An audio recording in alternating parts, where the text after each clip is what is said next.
Hello hi guys welcome to my channel catchy creator. Karthi Aravind சாமியோட ஆக்டிங்கில் உருவான மூவி தான் மெய்யழகன்.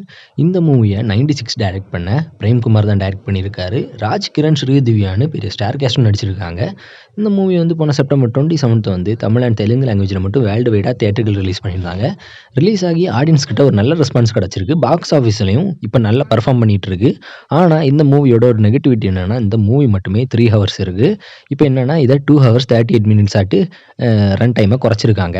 இப்போ இந்த மூவியோட ஓடிடி ரைட்ஸ் யார் வாங்கியிருக்காங்கன்னு பார்த்தீங்கன்னா, அதாவது டிஜிட்டல் ரைட்ஸை வந்து நெட்ஃப்ளிக்ஸ் தான் வாங்கியிருக்காங்க. 4 வீக்ஸ் டீல் போட்டிருக்காங்களாம். இந்த மூவி வந்து அக்டோபர் எண்டு ஸ்ட்ரீம் ஆகவும் சான்ஸ் இருக்குது. ஸ்ட்ரீம் ஆகும்போது தமிழ் மட்டும் இல்லாமல் தெலுங்கு, மலையாளம், கன்னடா அண்ட் ஹிந்தி லாங்குவேஜ்லையுமே ஸ்ட்ரீம் ஆக சான்ஸ் இருக்குது. இதோட official OTT streaming date announcement வரும்போது நானே உங்களை அப்டேட் பண்ணுறேன். மினிமம் இந்த மூவியோட ஓடிடி ஸ்ட்ரீமிங் டேட் அனௌன்ஸ்மெண்ட் வந்து அக்டோபர் மிடில் வர சான்ஸ் இருக்குது. வந்தால் நானே உங்களை அப்டேட் பண்ணுறேன். இன்னும் இந்த மாதிரி new movie OTT streaming date update and announcement வேணும்னா மறக்காமல் நம்ம சேனலை சப்ஸ்கிரைப் பண்ணிக்கிடுங்க.